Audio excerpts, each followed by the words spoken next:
नमस्कार दर्शक बंधु आपण मानकु टीआरओ 24 न्यूज को स्वागत। आसंतु नजर पकाइबा आज खबर उपरे। सुवर्णपुर जिले में आज जिलापाल कार्य सम्मुखें जिलापाल डॉक्टर नुब्राज साहू एवं डीएलवी डीएलएसए ज्योतिरंजन देहुरिया सबुज पताका देखाई शुभारंभ करते। डीएलएसए सेक्रेटरी देवाशीष दास, सीडब्ल्यूसी चेयरमैन लीना बाबू, ब्लॉक तिलेश्वर शाखा डीएलओ दिव्यशंकर धुरा प्रमुख योगदान करते। जिले में शिशु श्रमिक न कराई शिक्षा लाभ कर ओडिशा रे शिशु श्रमिक शून्य करने को ओडिशा सरकार एवं जनसाधारण निजको निजे सचेतन होगा पड़ेगा कही सचेतन रथ प्रत्येक ब्लॉक को जाई सचेतन करने प्रयास जारी करते। शिशु श्रमिक प्रथा ही न से सिस्टम ना ही न रो कई शिशु श्रमिक हिसाब से काम न कर जो मैंने शिशु से श्रमिक न हूँ या खाली स्लोगान देले हम ना शिशु केमती श्रमिक हम ना तापाई समस्त को चेष्टा करिया पड़े। सरकार तो जहाँ करने कथा करेंगे भी किंतु जन सचेतनतार आवश्यकता रही जो मैंने विभिन्न अनुष्ठान होटेल कर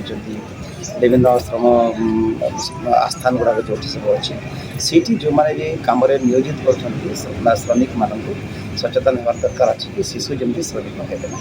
तेणु ये उद्देश्य को चरितार्थ करने शिशु श्रमिक संपूर्ण भाव उच्छेद करने आज कार्यक्रम आज अभियान एवं जो आज आम जिले में रथ चारिड़े बुलवार गोटे प्रक्रिया आरंभ वंशधर नागरिक आम जदि पिला कम नियोजित करवा पाठ पढ़ाई आलाउ न करवा आम देशर उन्नति हो पार। आम चेष्टा करवा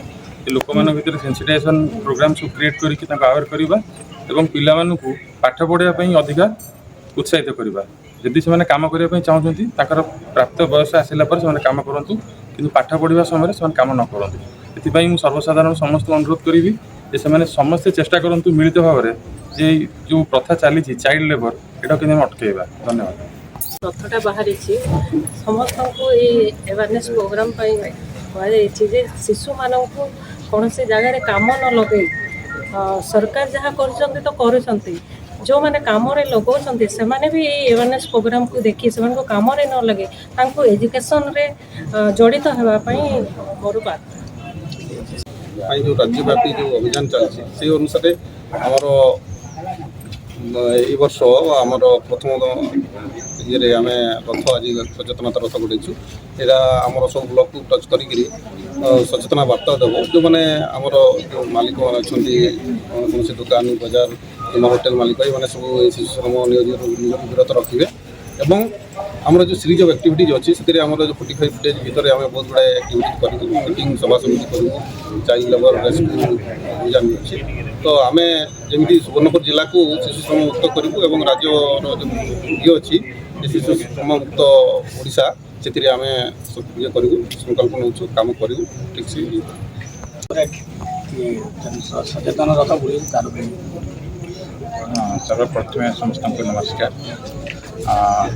आज आमर राज्यव्यापी गोटे संकल्पर रथ आरंभ हो तार उद्देश्य हूँ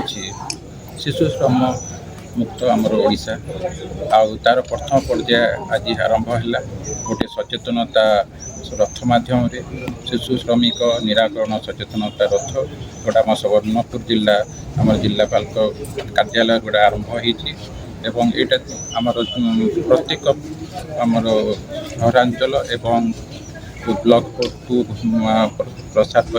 करता जे आमर जिले में जमती कौन मालिक शिशु श्रमिक हिसाब से कौन शिशु को नियोजित न करंतु बारण करंतु एवं आज प्रथम पर्यायर आमर केवल सचेतनता रथ बाहरी आगामी दिन में आम 16 तारिख में बाबद गोटे पदयात्रा सुवर्णपुर आम म्यूनिसिपालिटी आरंभ करूँ एवं विगत दिन में रेड एवं रेस्क्यू करा जो कौन जदि मालिक ये आईन खिलाफकारी करुच्ची निर्दिष्ट भाव में विपक्ष में कार्यक्रम ग्रहण करा। सुवर्णपुर सुरेश कता report the Republic Odisha 24 news.